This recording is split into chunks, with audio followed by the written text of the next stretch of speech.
Here we got a 68 Mustang, one of the very best years for Mustang. I think the sweet spot was 67 to 70, maybe 69 might be the very best year if you want to say what's the very best year.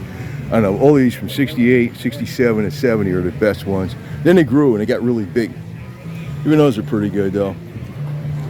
These are back when they were more like sport cars, and they went back to their roots again, but there's no electronic garbage on these cars. That's what's cool about them.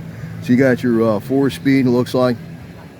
Got disc brakes, it says it right on the pedal. The pod instrumentation, black interior, white exterior, fastback, you know, with the louvers. Looks really cool. Yeah, one problem, you know, you do have like a little bit of a blind spot when you're driving though. So you got to be, you know, if you got the dual mirrors though, that helps a hell of a lot. So in a car like this, you definitely, I know racing mirrors, you definitely need them, but you got more aerodynamics with it. But the styling is awesome. It's one of the very best Mustang years.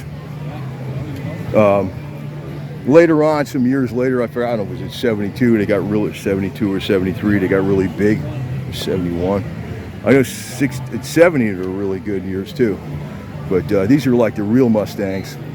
And so they're very highly coveted. 5-spoke wheels, very traditional for what, you know, I always like the 5-spoke wheels. I do not like, you know, these weird laser etched wheels they got today that have extremely fancy patterns on them. The 5-spoke to me is the most awesome looking. Like the fog lights up front, of course you got your Mustang. That alone, that sold that car, that emblem, Mustang. If they named this something else, they didn't have that horse, even though the car looks cool, it wouldn't have sold as well. Having that Mustang horse in the advertisement, they always show like the Mustangs, you know, running out in the plain, the wild Mustangs. That sold the car too, even though the car looked really badass. It was like the name and the marquee. That really made a huge difference in sales. Everybody wanted one of these.